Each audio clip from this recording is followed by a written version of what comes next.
we come now to the main event of SmackDown, which is the promo. Cody makes his entrance. And what do you want to talk about? And he cut another. Go ahead. The first time he did it, it was kind of like, okay, this is a funny little line considering everything going on. Then the second time he did it, it referenced the first time he did it. Now he's in WWE, he's doing it for every promo. I'm getting a little sick of, so what do you guys want to talk about? Well, you know, they're not exactly... No one's reacting to it either. In the air and bringing a house down for it like, you know, when The Rock says, finally... So yeah, but that's his thing. But he told him what he wanted to talk about.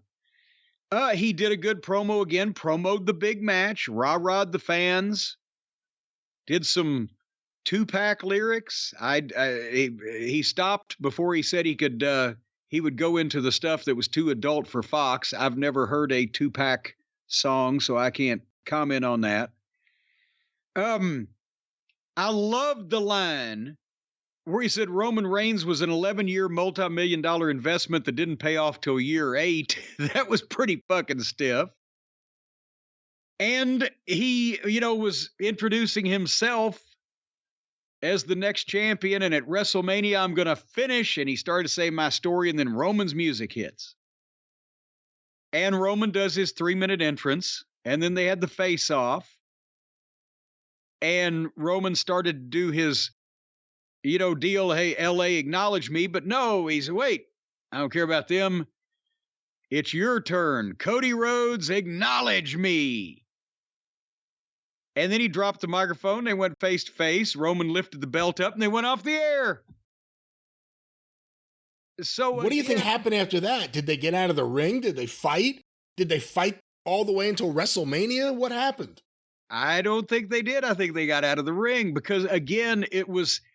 we've seen them go face to face, and it was another ratings ploy, if you'd like to use that term for it, but it was just another way to get them in the middle of the ring, but nothing happened. Cody did another excellent promo. It didn't need Roman for that. Roman's part was to stand there face to face and hold the belt in the air.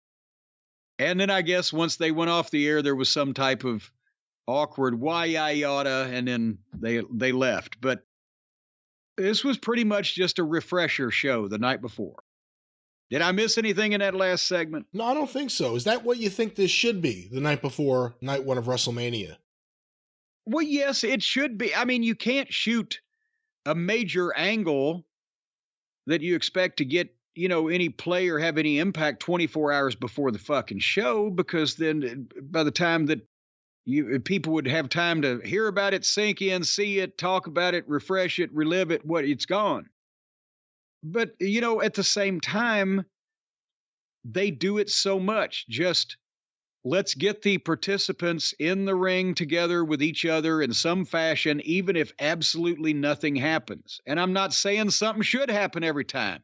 They do too many angles.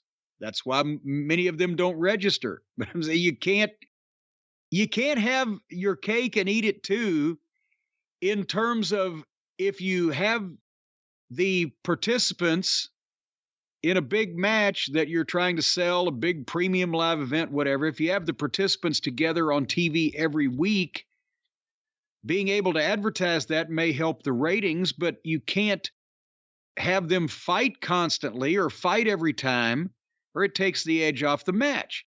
And as we mentioned earlier, with the Usos and Owens and Sammy, if you have them in the ring and they don't fight, it sometimes kind of takes the edge off the thing.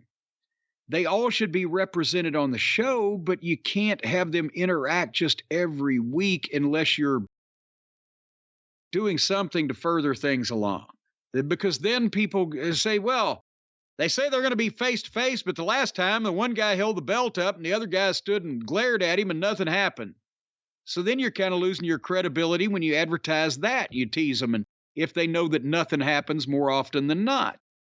So it's a balancing act. Should someone yell at the end of the show, like one of the commentators, like, we have to go off the air? Yes. There's none of that. It's just silence. Yes. Instead of just, well, that's it. You know, if That's where JR was so good in the Attitude Era. If Roman is standing there holding the belt up and Cody's staring him in the face, instead of it just going to fucking black or a football commercial or whatever, JR would do the fill and he would say, the most dominant champion of modern times faces his biggest challenge ever in less than 24 hours. Can Cody Rhodes, the American Nightmare, finish his story? Then you go to the fucking break. But Kevin Dunn or somebody, or it's Vince or the two of them together, or they've trained all of the technical crew and the announcers, this is what we do. This is how we do it. Uh-huh. This just breaking. Vince now wants to be referred to as Pierre.